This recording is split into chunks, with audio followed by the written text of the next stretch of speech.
예, 반갑습니다. 울산 이규헌입니다. 현 아닙니다. 현 아닙니다. 헌법 할 때 헌입니다. 자, 지난번에 제가 질량과 중량 분석을 올려드렸습니다.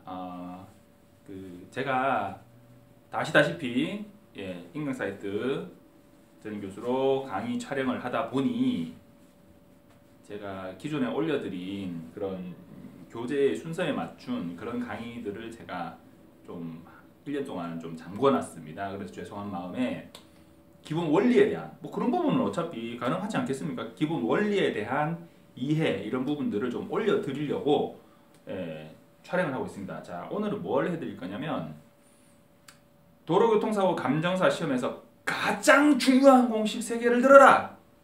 그러면 뭘까요? 아마 제 강의 좀 들어보신 분들은 아는 분들은 알 겁니다.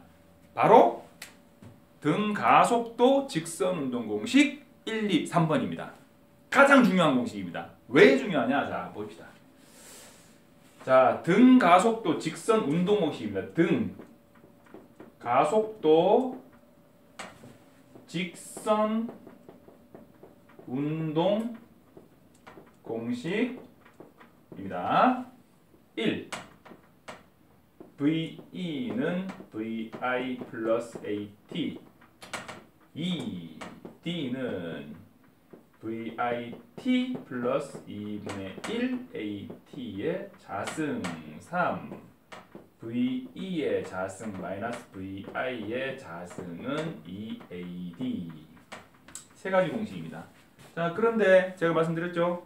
4번 공식. 제가 만든 4번 공식. 원래는 4번 공식이라는 건 없지만 등속도, 등가속도, 평균속도를 이용해서 이동 거리를 구하는 공식 4번 공식도 매우 중요하고 가끔 종종 쓰입니다. 쓰니까 여러분들 그것도 좀 공부를 해 두시고요. 자, 이 공식이 왜 중요하냐?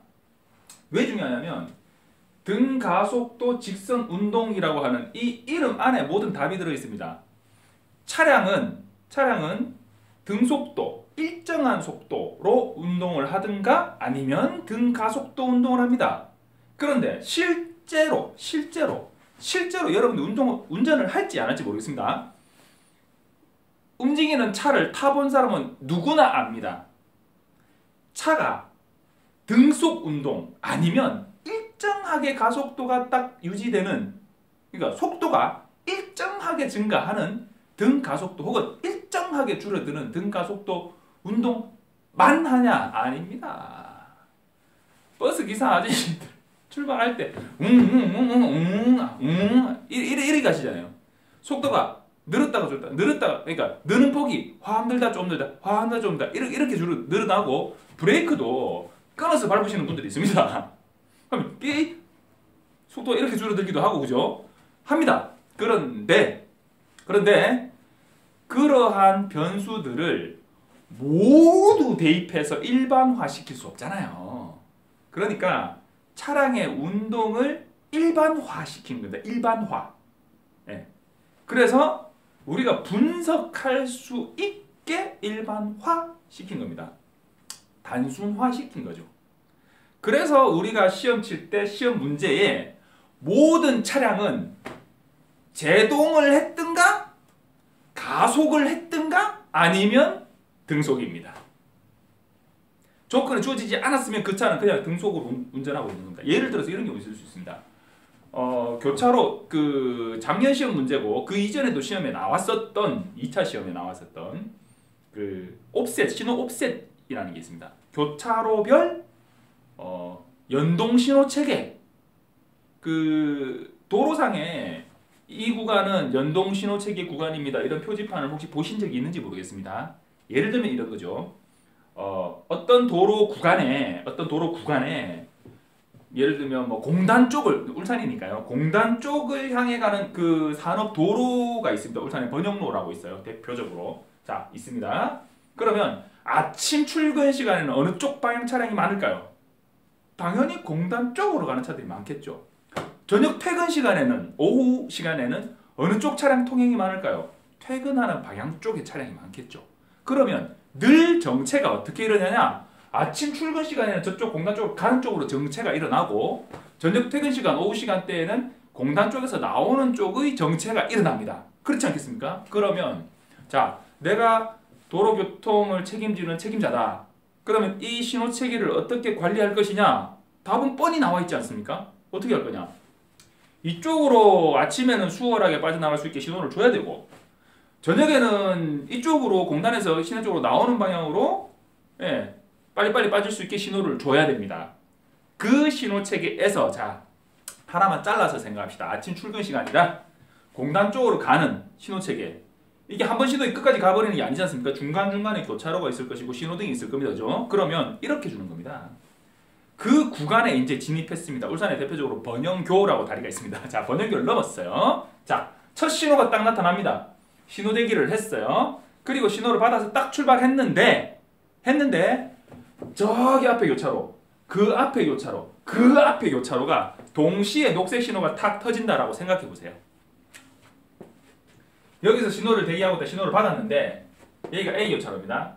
B 교차로, C 교차로, D 교차로, E 교차로가 이 거리가 예를 들면 이 거리가 뭐 한 200m, 여기는 한 250m, 여기는 뭐 길어가지고 한 300m 뭐 이렇게 되는 여기는 뭐 150m 뭐 이런 식으로 되는데 녹색 딱 들어왔다 생각해 보세요. 어떻게 되겠습니까? 좀 달려요. 출발해서 쭉 달려와서 여기 지날 때는 녹색 그대로 받을 수 있어. 여기쯤 오면 끊겨. 그럼 신호 또 받아야 돼. 이 차들이 쭉 가다가 또 서가지고 주르륵 서가지고 이 교차로 내에서 서가 밀려가 꼬리 물게 해가 막 난리가 납니다. 이걸 어떻게 해결해야 되냐? 오전 시간대에는 이쪽 방향으로 연동신호 체계를 주는 겁니다. 그러면 어떻게 되냐? 여기서 신호 받아서 땅 출발해가지고 한 여기쯤 차들이 오면 여기 신호가 이제 녹색이 탁 터지게 해주는 거지. 그래서 한 15초, 예를 들면 15초, 뭐 혹은 뭐 10초, 혹은 뭐 이 거리가 길다면 한 20초 뭐 이런 식으로 연동 신호 체계를 주는 겁니다. 그러면 여기서 대기하고 있던 차량들이 신호를 받으면 쭉 빠져서 그 다음에 여기 또 신호 터져서 쭉 빠지고 신호 터져서 쭉 빠지고 신호 터져서 쭉 빠지고 한꺼번에 쭉 빠지고 그리고 이제 신호가 탁 끊어지면 여기 서면 조금 있다가 그 신호 직전에 통과한 차량들은 여기 지나가면 이제 또 끊어지고 여기도 지나가면 또 끊어지고 이런 식으로 한꺼번에 쭉 빠질 수 있게 그게 옵셋입니다. 옵셋. 신호의 교차로의 신호 주기 옵셋. 이거 하려고 했던 게 아닌데 원래. 자, 옵셋입니다. 그러면 우리가 여기서 고민하는 부분이 이겁니다. 예를 들어서 출발을 딱 했어요. 출발을 해서 내가 급가속을 했어. 내 차가 아주 좋은 차야. 그래서 쫙 해가지고 한 절반쯤 달려왔어요.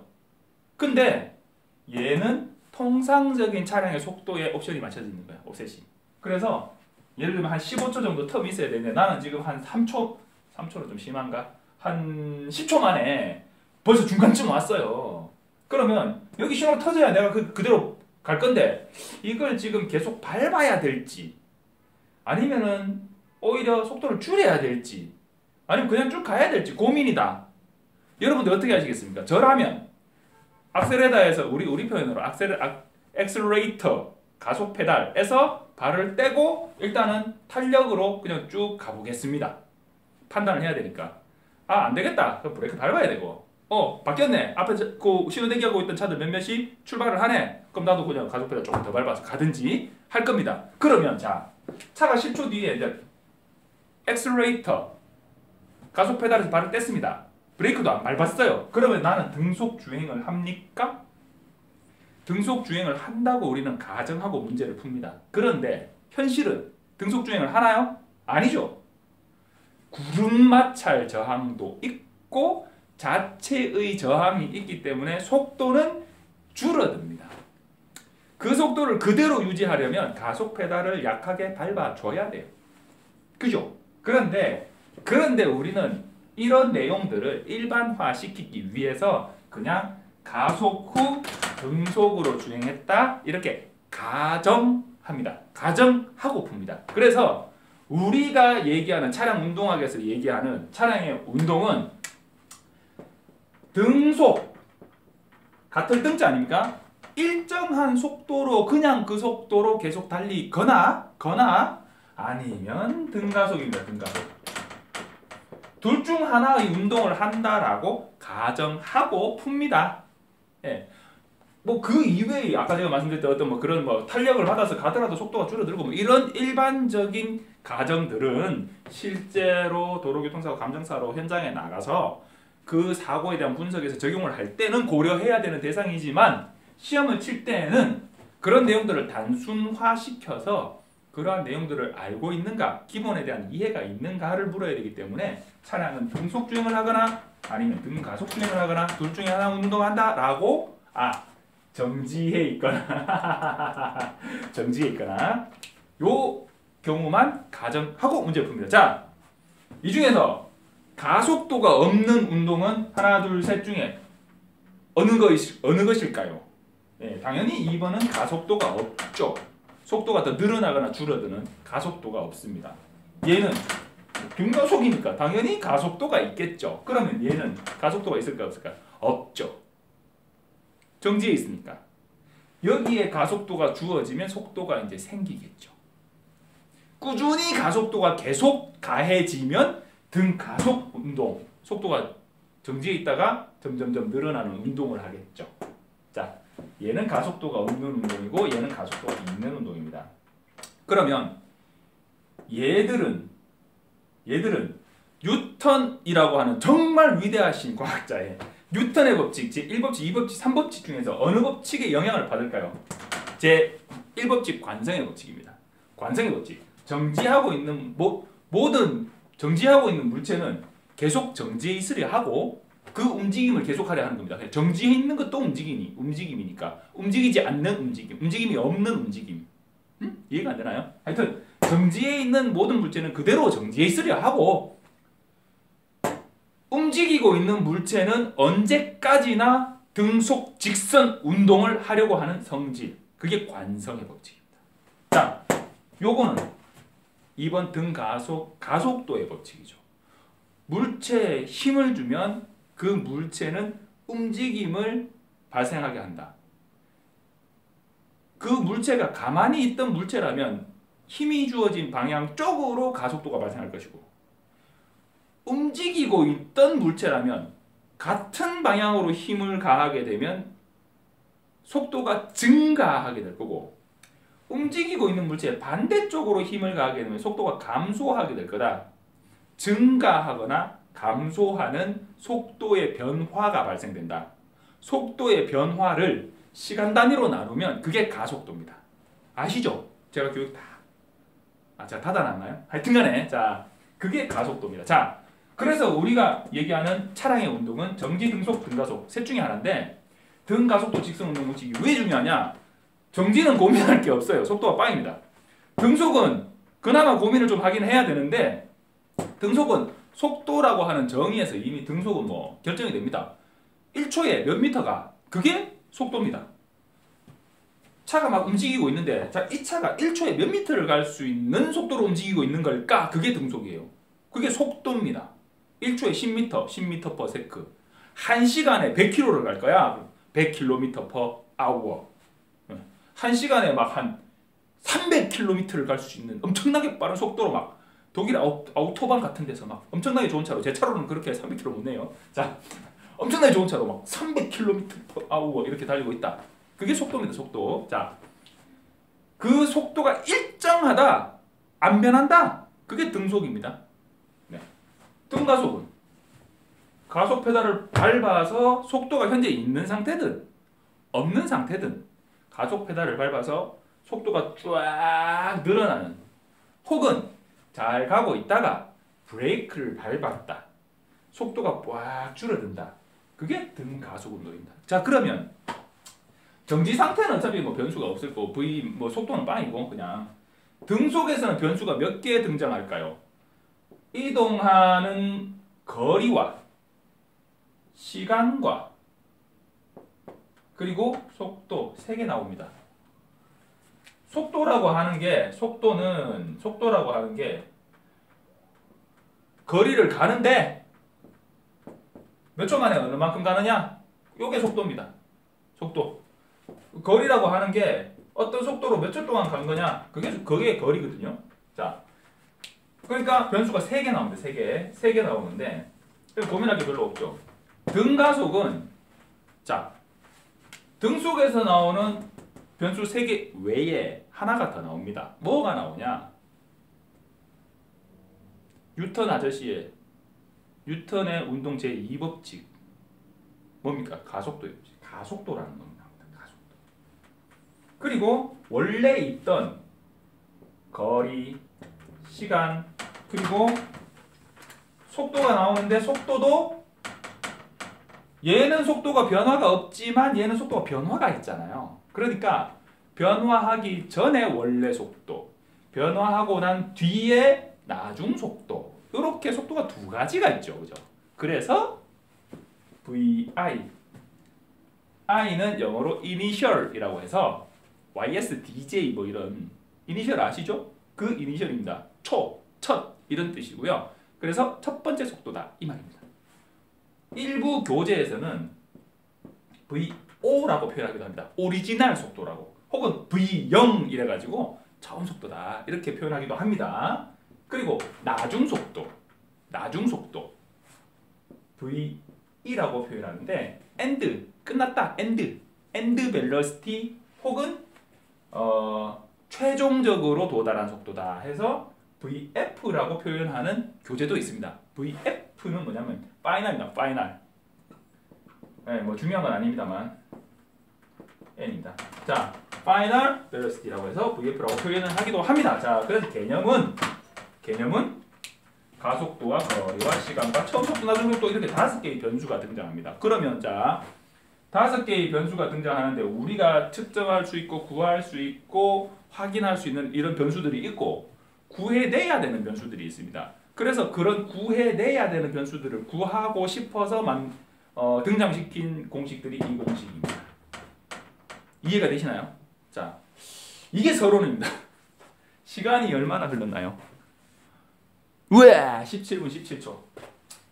자, 서론은 끝났고 그래서 등장한 공식. 그래서 차량의 운동에서 등속은 사실 그렇게 고민할 게 없는데 등가속이라고 하는 부분이 고민이 필요한 부분입니다. 그래서 등가속도 차량이 가속하면서 윙윙 이렇게 갔을 수도 있고 브레이크를 밟으면서 요즘 ABS가 있으니까요. 혹은 ABS 차량이 아니라 하더라도 어떤 다른 외력이 영향을 받아서 혹은 노마크 곡선 구간을 주행하면서 직선이 아닌 곡선 운동을 혹은 지그재그 운동을 뭐 확 뒤집히든가 뭐 이런 운동을 할 수도 있는데 통상적인 직선 운동을 가정해서 단순화시켜서 계산을 할 수 있게 만들어 놓고 계산할 줄 아냐 그걸 묻고 싶어서 만든 거죠. 자, 등가속도.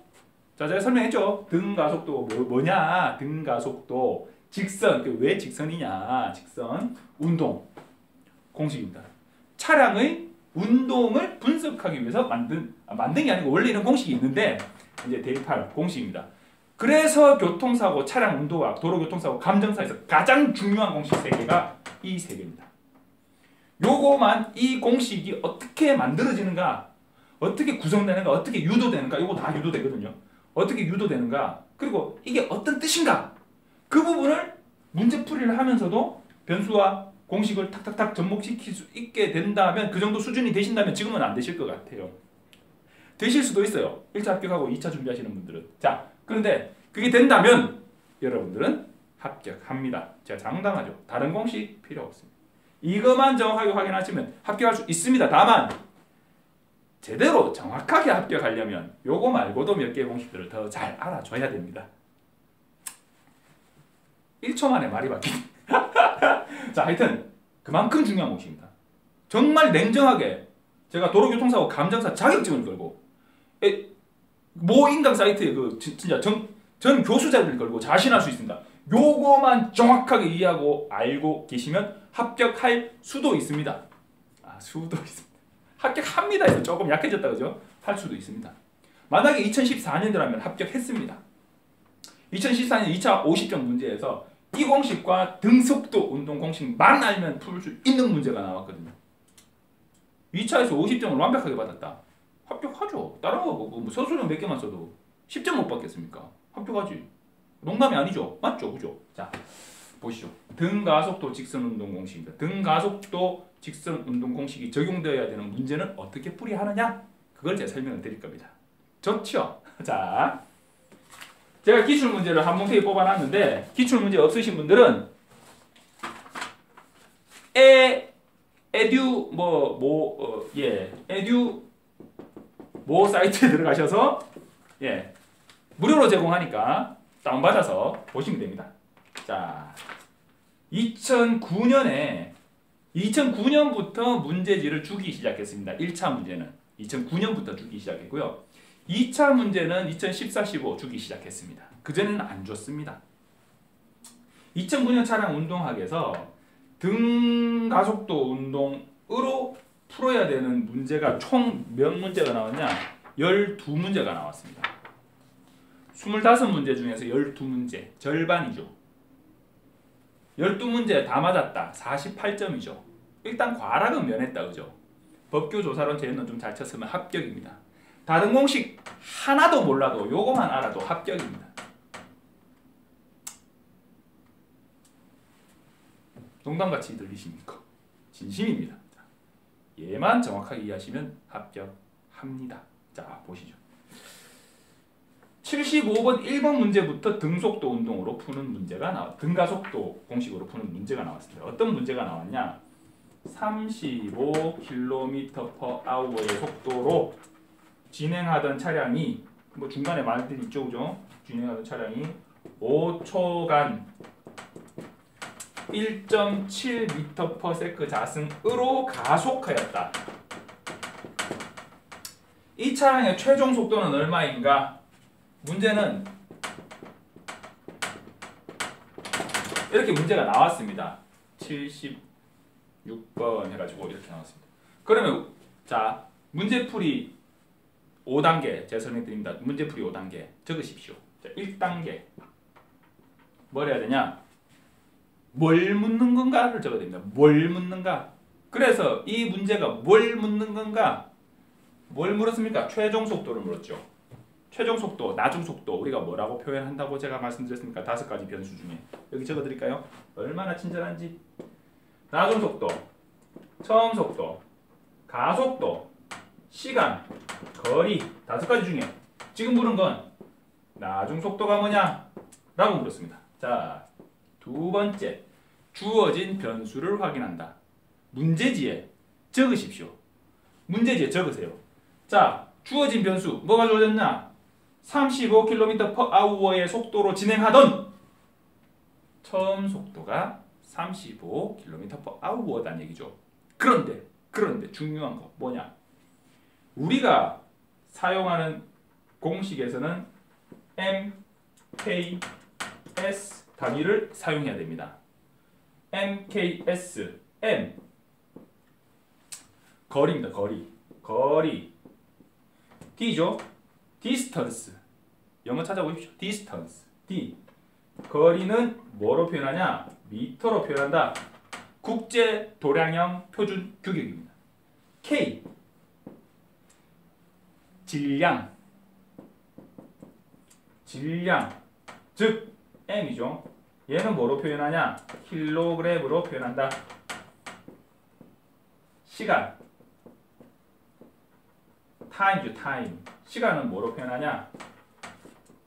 sec 초입니다. 초 SECOND 어떤 교재는 SEC라고 표현하는 교재도 있습니다만 저는 그냥 S로 씁니다. 자, 그러면 속도가 km/h로 나왔습니다.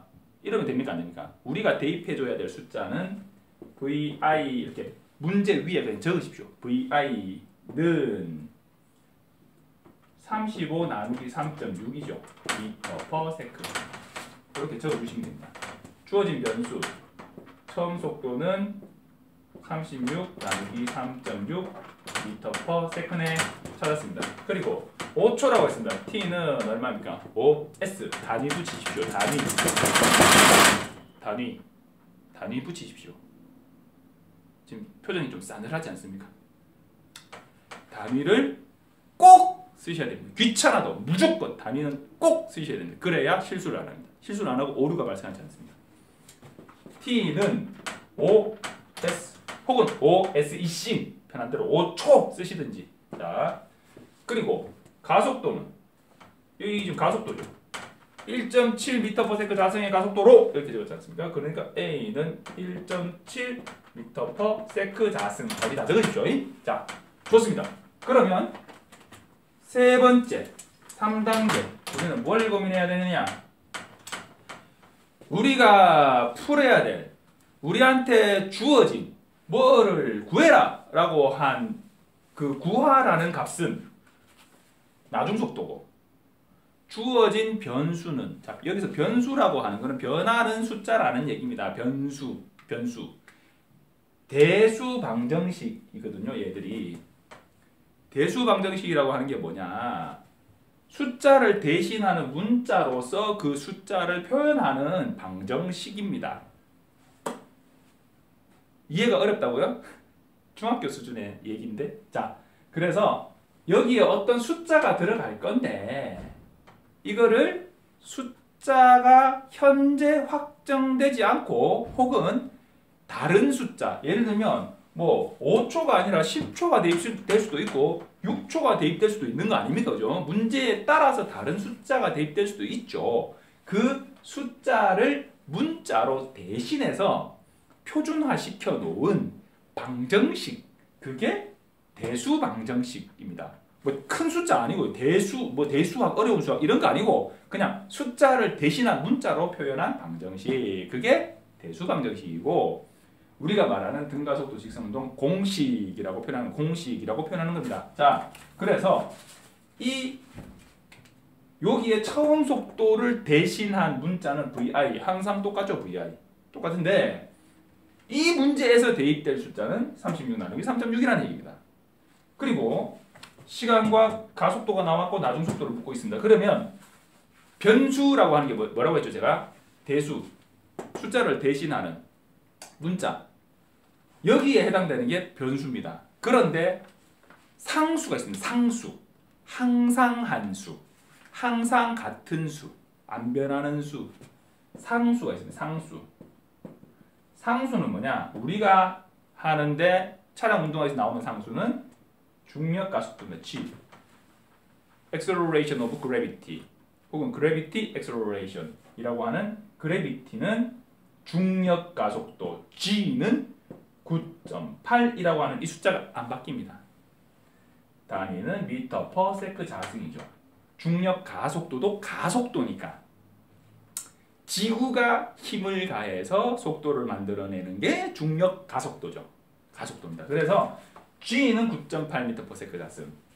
원래 이것도 측정하는 높이나 위치에 따라서 조금씩 달라지는데 그냥 똑같다라고 가정하고 9.8 이렇게 다 주어줍니다. 그래서 얘는 상수입니다. 항상 한 수, 변하지 않는 수.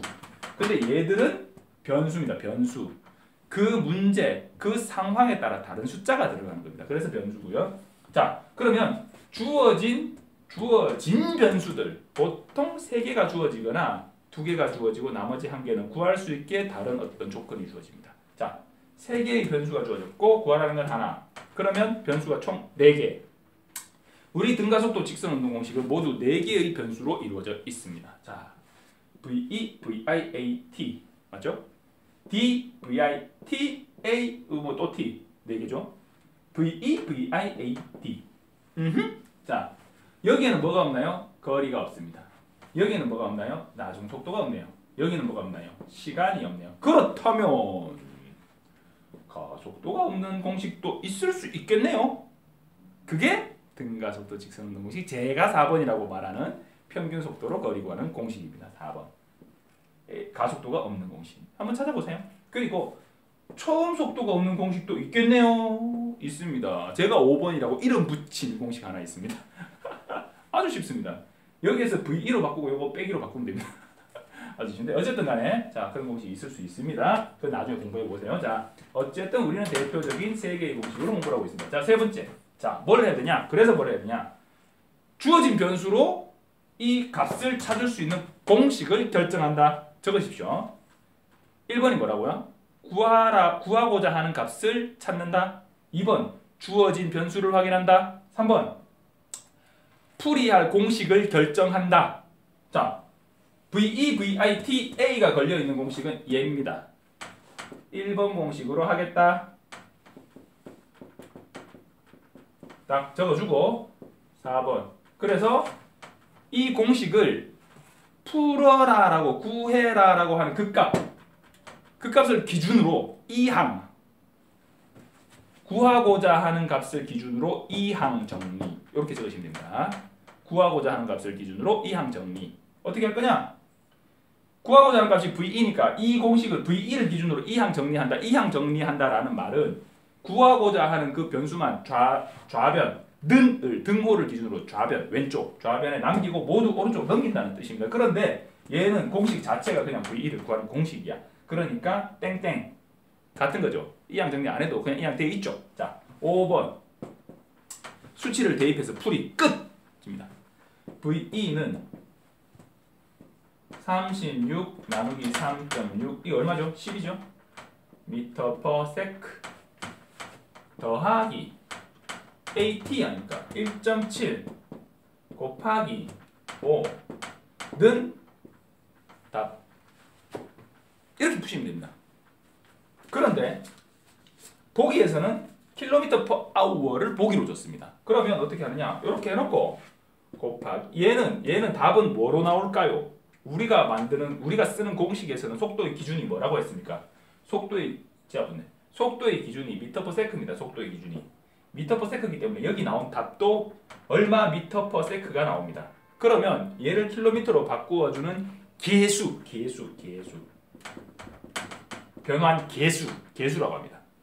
3.6을 곱해주면 킬로미터 퍼 아워 단위의 속도가 산출됩니다. 이렇게 푸시면 됩니다. 자, 풀이를 하는 요령은 이렇게 됩니다. 자, 그러면 시간 한번 볼까요? 30분 넘었으면 자르고 32분이다. 자르고 싶었는데 이왕 시작한 거 한번 가봅시다. 내 맘이지 뭐. 내가 죽는 건데. 자 보시오. 그래서 여러분들 에듀모 사이트 가셔서 기출문제 다운받으면서 이 보면서 들으십시오. 자, 그리고 77번 문제가 뭐냐면 자동차의 가속 테스트 실험이 실시되었다. 이제 이거 안 적어주고 그냥 할 거야. 다운받아서 풀어서 출력해서 보세요. 공짜라니까 다운받으세요. 자, 가속 테스트 실험이 실시되었는데 정지한 자동차가 얼마입니까? 0m/s죠. 단위 쓰십시오. 0이라고 단위 안 쓰지 말고 무조건 단위 다 쓰십시오. 0m/s. 자, 정지한 자동차가 61m를 주행하는데 6.1초 걸렸다. 자, 자동차의 평균 가속도는 얼마냐? 묻는 게 뭡니까? A를 묻죠. 그리고 뭘 줬어요? T, D, VI 줬습니다. 그러면 어떤 공식을 풀 수 있느냐? 얘로 풀 수 있습니다. 얘로. A를 기준으로 2항 정리하면 됩니다. 2항 정리하는 게 어렵다고요? 어렵습니까? 어려운 말고. 자, 2항 정리 해볼까요? 자, D는 VIT 플러스 2분의 1 AT인데 AT 자승인데 A를 구해야 됩니다. A를 기준으로 다 넘겨야 됩니다. 그럼 일단 A가 있는 놈을 1로 넘기고 이쪽에 있는 놈은 절로 넘깁시다. 그러면 어떻게 됩니까? 2분의 1 AT의 자승인데 더하기니까 넘어가면 마이너스가 되겠죠. 빼기가 되겠죠. 자, 는 VIT D가 넘어갔습니다. D는 앞에는 더하기가 생략되어 있는 겁니다. 그러니까 빼기 D가 되겠죠. 자, 이게 왜 이렇게 되는지 모르겠다. 국민학교 산수 옛날 사람 인증 의문의 1패. 자, 초등학교 산수책 요즘 수학인가요? 찾아보십시오. 왜 이렇게 되는지 모르겠으면 요 앞에는 플러스 부호가 양의 부호가 생략되어 있습니다. 얘는 양의 숫자입니다. 그죠? 마이너스 아니죠. 마이너스 값 아니죠. 자, 그러면 이렇게 되어 있는데 마이너스가 붙어 있는 게 기분 나빠. 그러면 여기다가 곱하기 마이너스 1 곱하기 마이너스 1 곱하기 마이너스 1 전부 모든 항에 요게 요 한 덩어리가 항입니다. 요 한 덩어리가 항이고 얘 한 덩어리가 항입니다. 좌변에 항이 한 개 있고 우변에 항이 두 개 있는 겁니다. 자, 요 모든 항에 마이너스 1을 곱해줬다. 그러면 얘는 플러스 될 거고 얘는 마이너스 될 거고 얘는 플러스 되겠죠. 자, 그래서 왜 이렇게 되는지 모르겠다. 국민학교 산수책 찾아보십시오. 자, 그래서 이제 뭐가 넘어가야 되냐? A 얘만 남고 다 넘어가야 되는데 차근차근 천천히 하나씩 넘겨보겠습니다. 2분의 1이 넘어간다. 분수가 넘어간다. 어떻게 되지? 어떻게 되지? 자, 어떻게 되지? 걱정. 분수는 넘어가면 뒤집어서 곱하면 됩니다. 2분의 1이 넘어가면 1분의 2를 곱하면 됩니다. 자, 1분의 2를 곱하는데 얘만 곱해줄 거야? 얘만 곱해줄 거야? 어느 놈을 곱해줄 거예요? 한 놈만 곱해주면 다른 놈이 삐져. 그러면 어떻게 돼요? 전체를 곱해줘야 돼요. AT의 자승은 마이너스 VI 플러스 D VI 플러스 D 곱하기 2 이렇게 되는 거죠. 자, 그리고 자 이제 T의 자승이 넘어가야 돼요. T의 자승이 넘어가야 되면 A는 A 곱하기 T의 자승 아닙니까? A 곱하기 T의 자승. 아, 그렇거든요. 국민학교 산수책 찾아보십시오. 자, 이건 한 중학교 1학년 산수책에 나온다고 모르겠다. 하여튼 찾아보십시오. 자, 문자 AT 자승이라고 하는 건 A 곱하기 T의 자승인데 곱하기가 생략된 겁니다. 문자 사이에 곱하기 생략할 수 있어요. 자, 더하기, 빼기, 나누기는 생략하면 안 됩니다. 자, A 곱하기 T의 자승이니까 곱하기가 넘어가면 뭐가 됩니까? 나누기가 되죠. 나누기는 다시 말해서 T 자승분의 1을 곱해주는 겁니다. 그러면 마이너스 VI 플러스 D 곱하기 2 나누기 T의 자승 이렇게 되는 거죠. 이거 어렵습니까? 이거 못하겠어요? 근데 이 항을 못해가지고 시험을 못 치겠다 하시는 분도 있고 이 항이 안 돼가지고 난 도저히 이 항이 안 돼가지고 공부를 못하겠다. 도저히 어려워서 못하겠다. 이런 분들도 계시더라고요. 안 계실 것 같죠? 지금 듣고 계시는 분은 다 이해할 것 같죠? 그래 맞다 그럼 당연히 되지 이렇게 생각되시죠? 어느 날 이 항 하다 실수해가지고 틀리고 막 그럽니다. 저도 강의 막 하다가 실수해가지고 더하기 빼기 실수해가지고 막 잘못된 거 딱 도출해놓고 자 이렇게 됩니다. 막 이렇게 한 적이 있습니다. 옛날에 보행자 전도공식 같은 거. 그런데 자 실수할 수 있습니다. 왜 실수하냐? 머리로 눈으로 보니까 실수합니다. 손으로 푸는 건 실수 안 합니다. 손으로 푸셔야 됩니다. 손으로 푸셔야 됩니다. 이렇게 정 안 되면 한 단계 차례 이렇게 하시고 좀 된다 싶으시면 그냥 생략해도 되는데 그 생략이 결국 바로 뭘 갖고 오냐? 실수를 갖고 옵니다. 그래서 차근차근 하셔야 됩니다. 자, 그래서 무조건 막 아무리 익숙해져도 이렇게 해라 그 말은 아닙니다. 생략을 하더라도 정확한 단계만 생략. 내가 정말 정확히 아는 부분만 생략하시고 어지간하면 다 차근차근 이항 정리를 하시고 자 여기 그러면 자 아까 제가 말씀드렸죠 4단계까지 왔습니다. 이항 정리까지 했습니다. 그럼 뭐 하면 됩니까? 대입만 하면 됩니다. 대입만. 마이너스 0 플러스 61 곱하기 2 나누기 6.1의 자승. 계산기 입력을 하면 어떻게 되느냐? 우리 계산기에 괄호 열고 마이너스 0 플러스 61 곱하기 2 나누기 6.1의 자승 엔터 땅 때리면 답 딱 나옵니다. 곱하기 나누기는 순서 상관없고 그냥 그대로 가도 됩니다. 요거는 이렇게 가도 됩니다.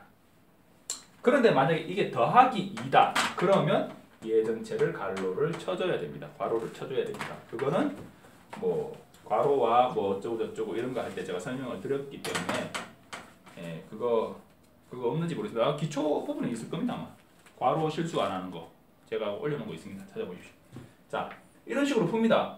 자 제가 설명드린 내용이 이해가 좀 되신다면 이건 사실 어려운 문제 아닙니다. 그냥 주는 문제죠. 그러니까 등가속도 직선운동 오시면 정확하게 이해하시면 합격하신다니까요.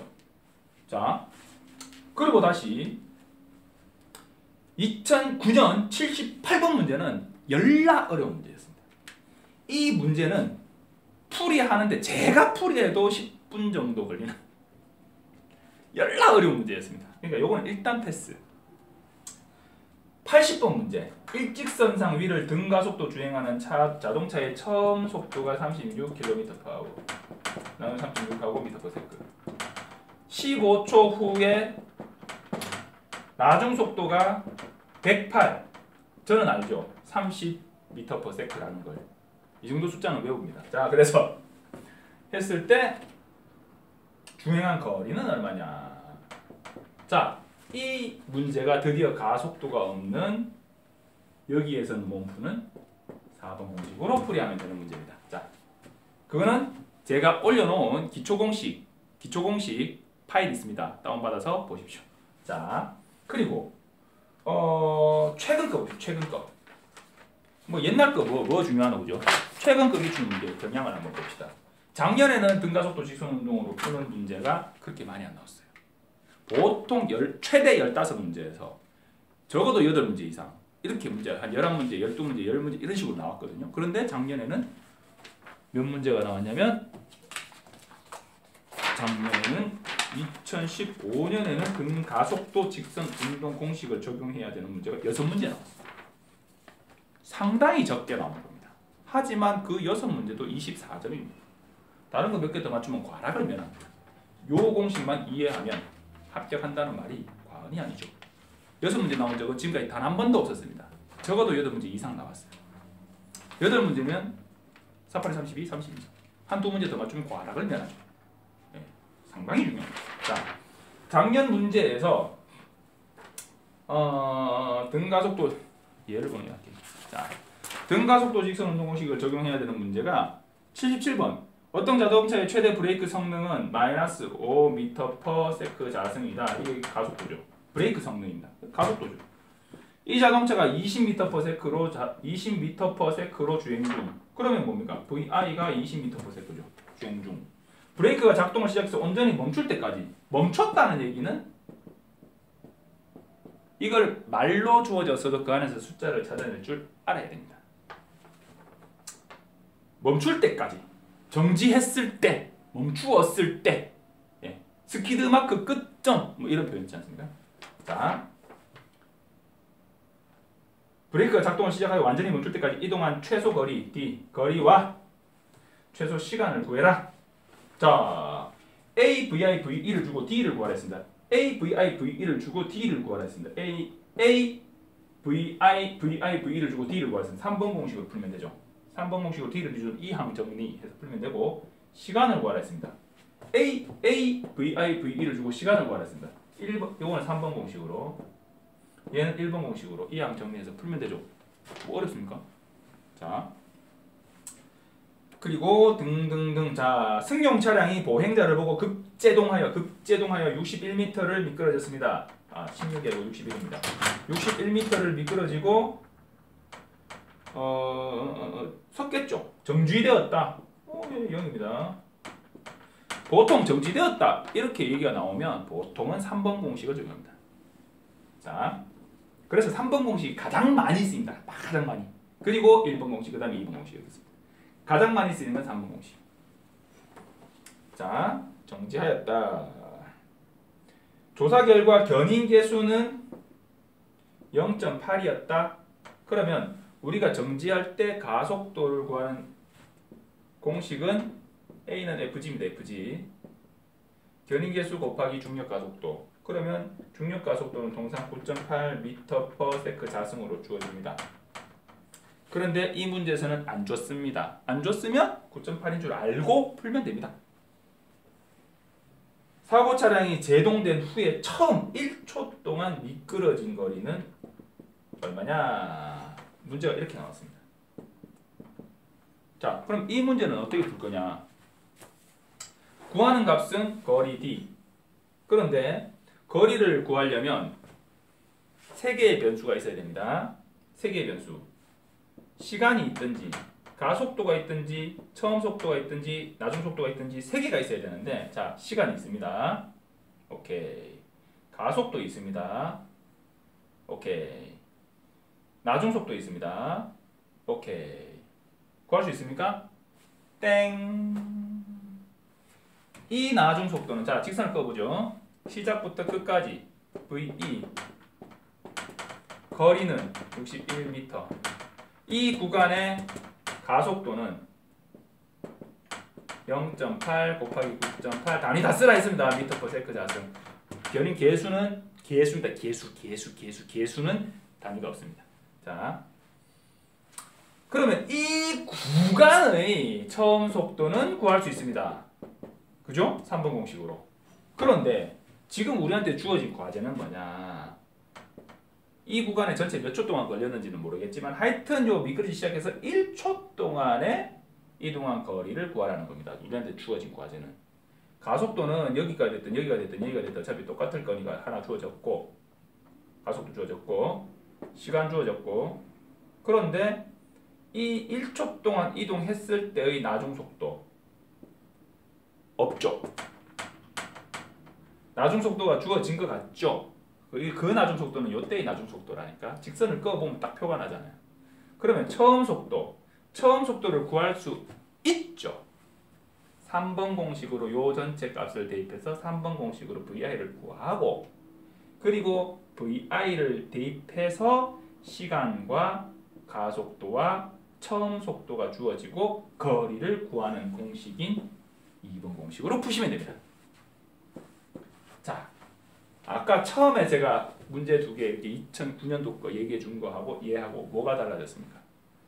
복합적으로 바뀌었죠. 문제가. 조금 더 난이도가 올라간 겁니다.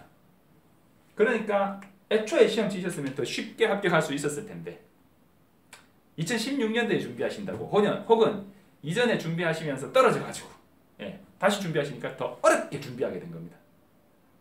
하지만 걱정하실 거 없습니다. 이 문제들이 어려워 보이지만 이 공식과 문제의 내용을 충분히 이해하시면 못 풀 문제는 아니라는 겁니다. 차근차근 푸시면 됩니다. 어떻게 하면 되냐? 똑같은 문제라 하더라도 한번 풀고 두 번 풀고 세 번 풀고 하라는 얘기가 아닙니다. 풀고 넘어가고 쭉 풀고